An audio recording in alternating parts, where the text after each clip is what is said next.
नमस्कार, good morning. आप सभी लोगों का स्वागत है आपके अपने पसंदीदा platform Kautilya classes the school of core academics.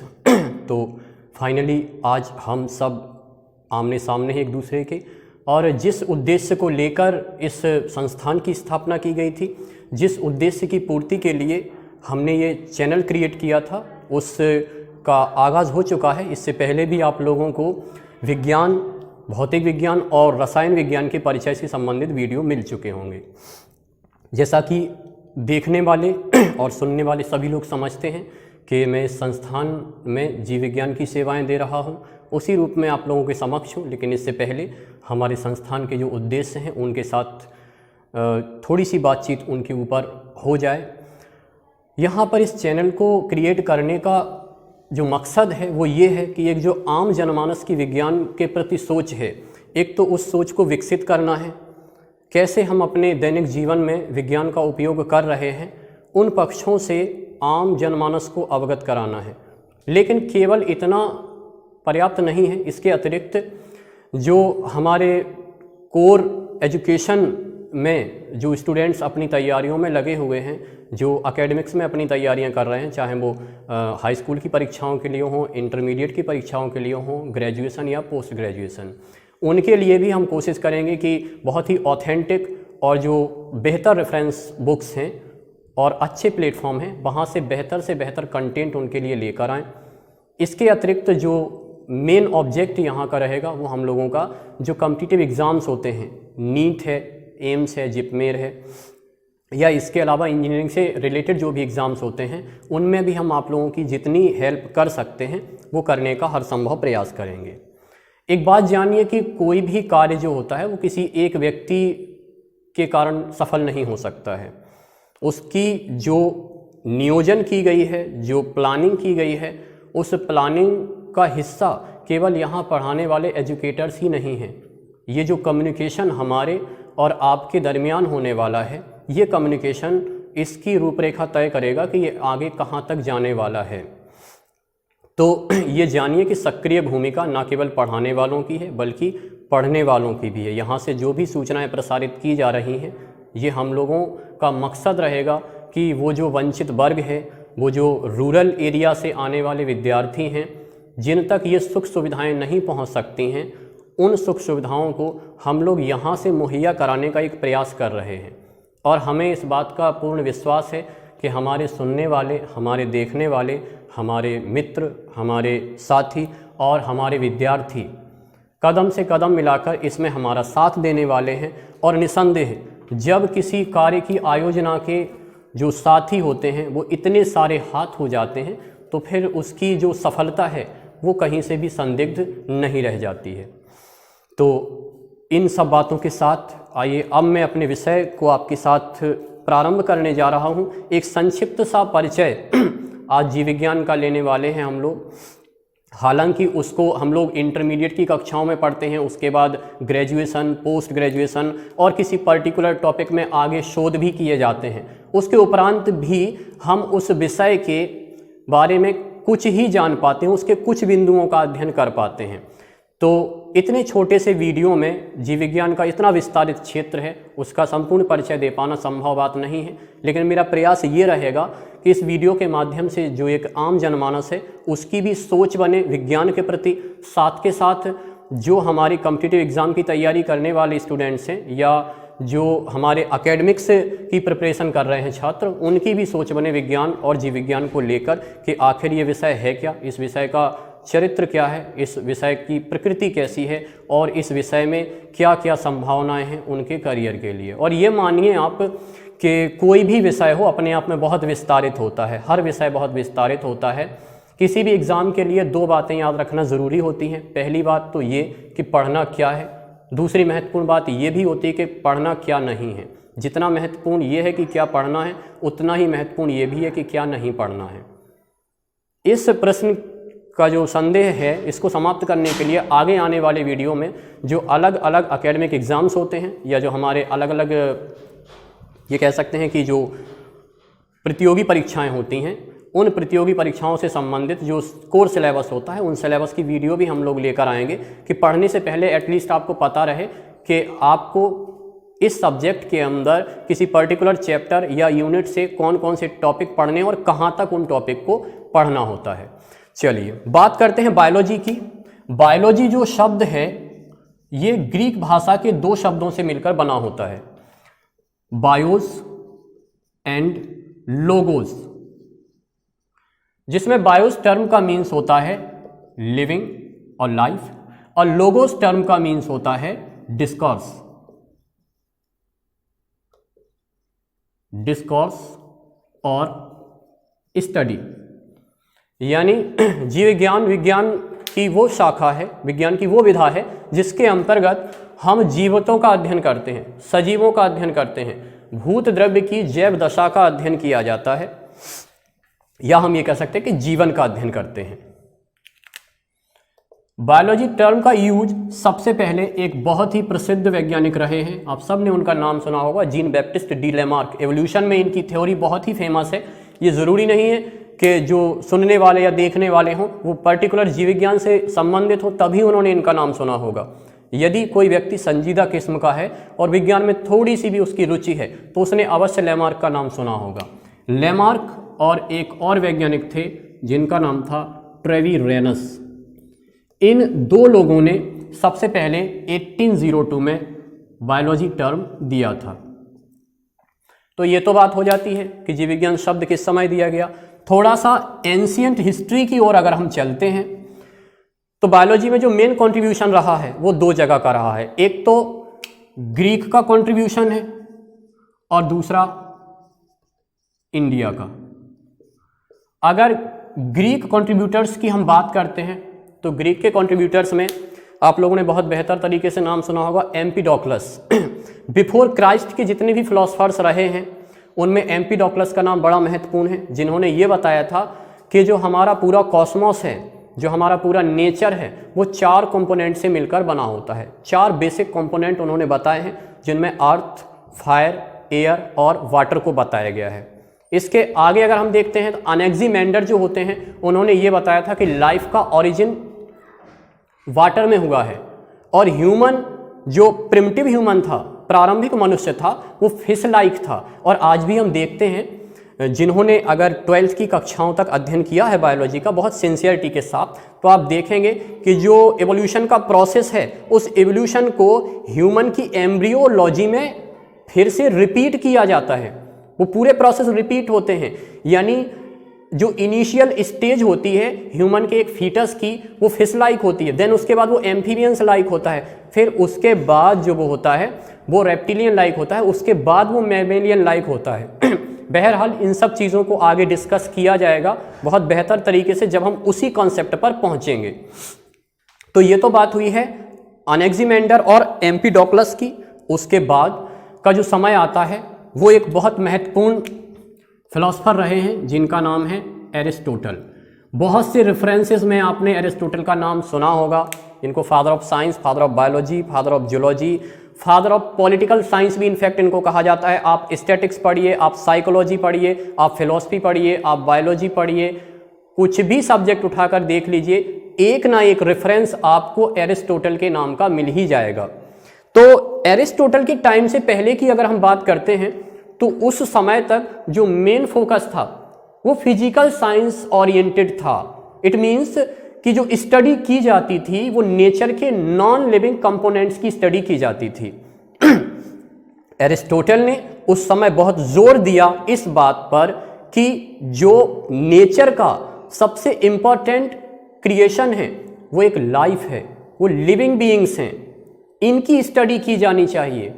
तो इन्होंने सबसे पहले इस बात पर एम्फेसिस दिया और इसको उन्होंने अपनी बुक जिसका नाम था हिस्टोरिया एनिमेलियम, हिस्टोरिया एनिमेलियम में बहुत से प्रकार के उस समय जो ज्ञात एनिमल्स थे उन एनिमल्स का डिस्क्रिप्शन दिया, उनका मॉर्फोलॉजी, एनाटॉमी जितना पॉसिबल था उसके बेसिस पर उनका क्लासिफिकेशन, कैटेगराइजेशन, इस तरह का डिस्क्रिप्शन उन्होंने हिस्टोरिया एनिमेलियम पर दिया। यानी ये पहला ऑथेंटिक सोर्स हमारे पास आता है जहां पर क्या किया गया है, एक दस्तावेज के रूप में हमारे पास जीव विज्ञान से संबंधित कोई ग्रंथ आया है।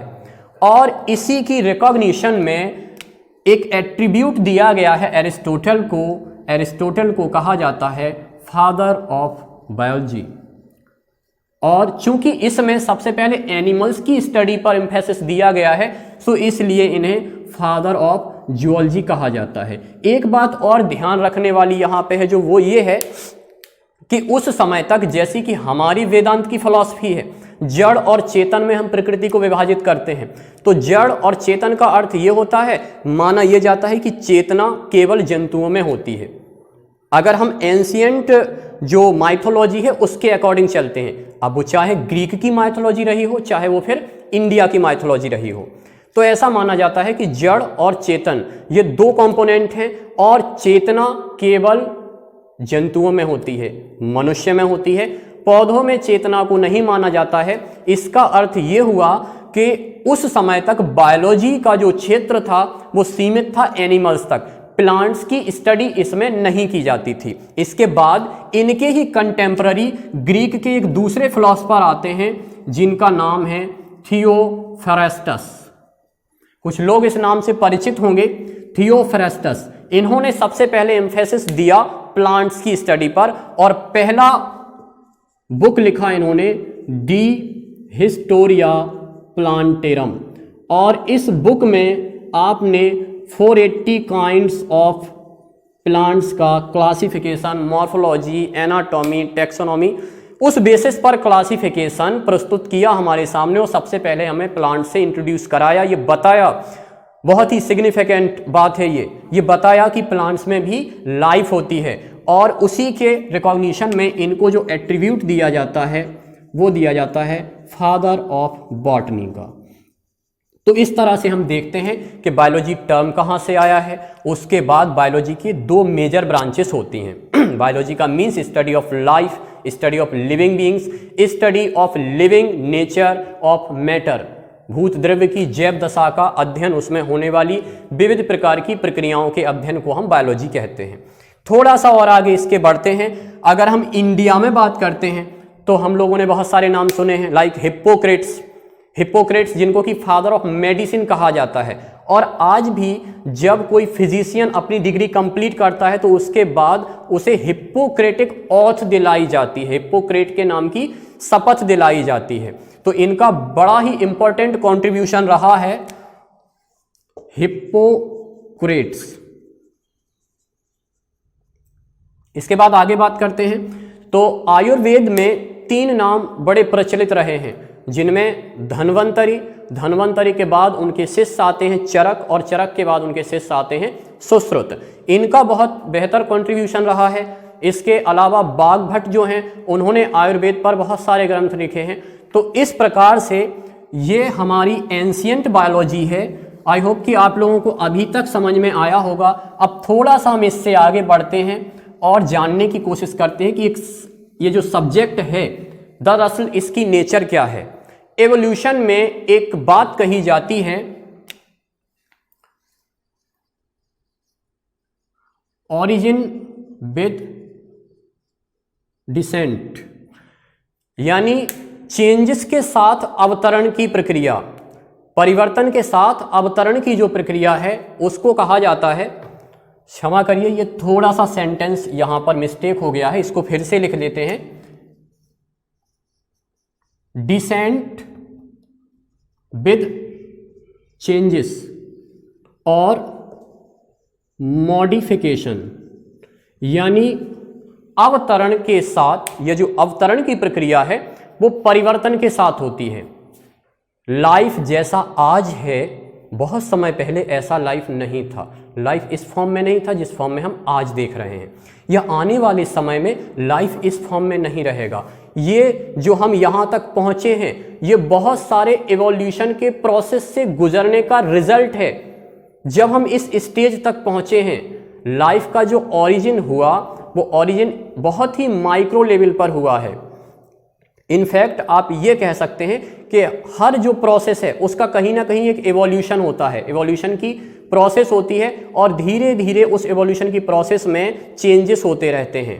इसका ये मतलब नहीं है कि एवोल्यूशन में क्या होगा, कॉम्प्लेक्सिटी इंक्रीज होगी, कॉम्प्लेक्सिटी इंक्रीज नहीं होगी, बायोलॉजी के या बायोलॉजिकल एवोल्यूशन का मीन्स ये है कि एवोल्यूशन की प्रोसेस में किसी एनिमल, किसी प्लांट या किसी भी ऑर्गेनिज्म के बॉडी में वो स्ट्रक्चरल चेंजेस आएंगे जिनसे उसका सर्वाइवल बेस्ट हो सके, जिससे वो अपने इन्वायरमेंटल कंडीशंस के साथ बेस्ट एडजस्टमेंट कर सके।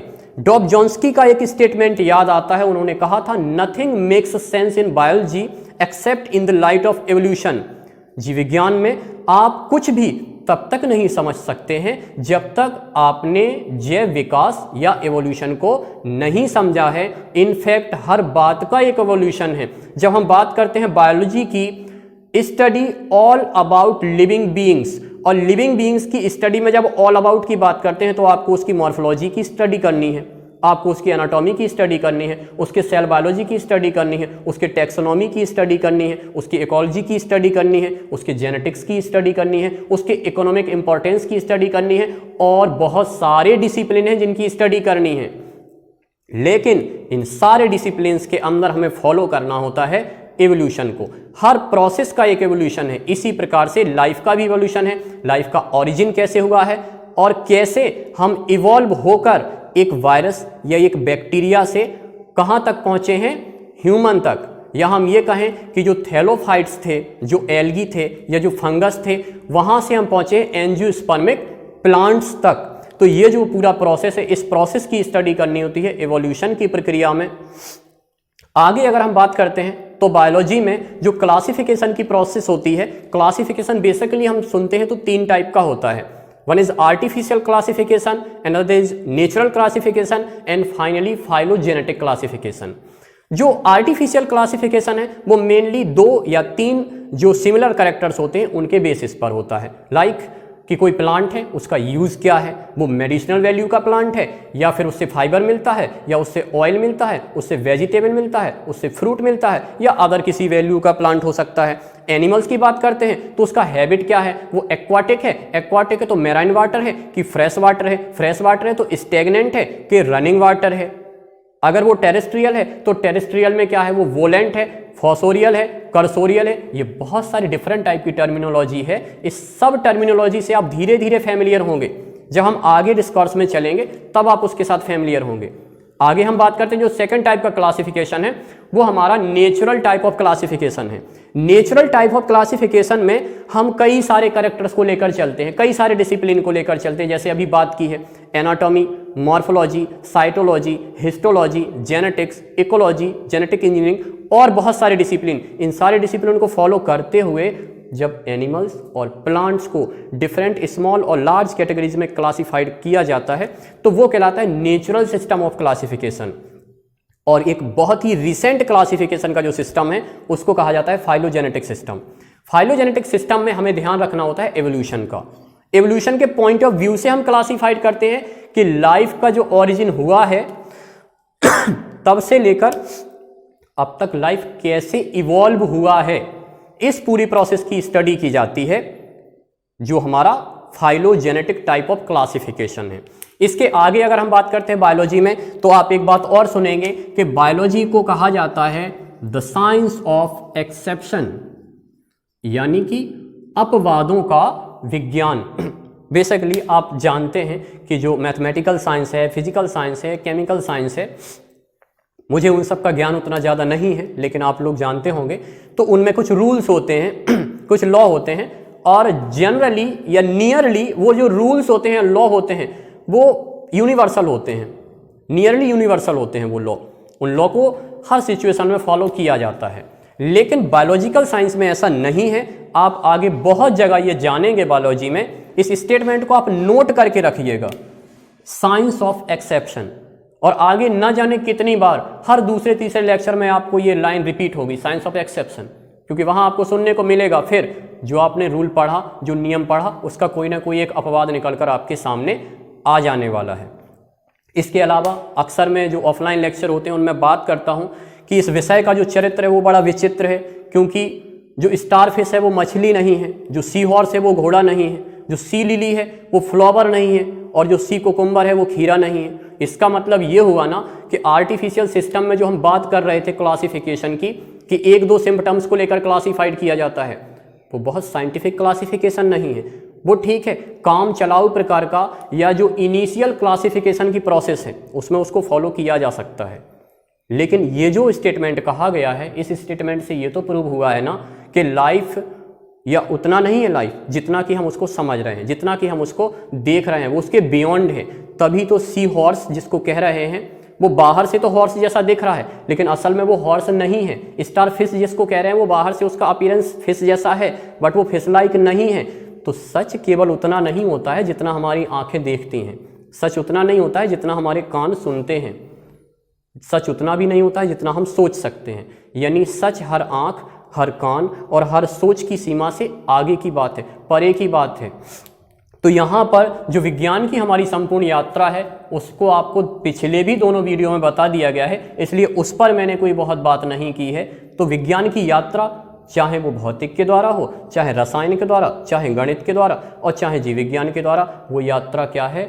असत्य से सत्य की ओर की यात्रा है। आगे के सत्य मिलते जाएंगे, पीछे के सत्य झूठ होते चले जाएंगे, उन्हें हम कहीं पीछे छोड़ते चले जाएंगे। ये प्रोसेस हर साइंस में चलता रहता है। तो ये तो बात होती है साइंस ऑफ एक्सेप्शन की। दूसरी जो बात कही गई है वो बात ये है कि जिसको हम जिस रूप में देख रहे हैं असल में वो वही होगा, ये आवश्यक नहीं है, क्योंकि हमें जो दिखाई दे रहा है उसको इमैनुअल कांट ने कहा है कि वो फिनोमिना है, लेकिन असल में वो जो है वो क्या है? एक नियोमिना है। तो साइंस उस फिनोमिना से और उस नियोमिना तक पहुंचने का एक पूरा प्रोसीजर है। आई होप कि इतने में आपको इस सब्जेक्ट का नेचर समझ में आया होगा, आपके अपने परिवार का क्या ऑब्जेक्ट है इस चैनल को क्रिएट करने का, यहाँ हमारे आने का ऑब्जेक्ट क्या है वो भी समझ में आया होगा। और मेरी एक कोशिश ये भी रहेगी कि हर वीडियो लेक्चर में आपके लिए कोई एक प्रश्न छोड़कर जाएं।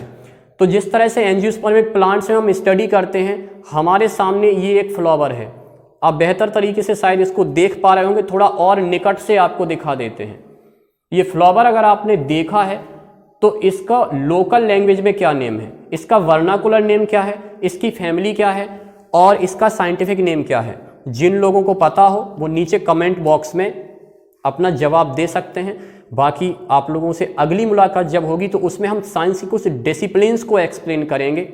तो आज के लिए इतना ही, विदा दीजिए, नमस्कार।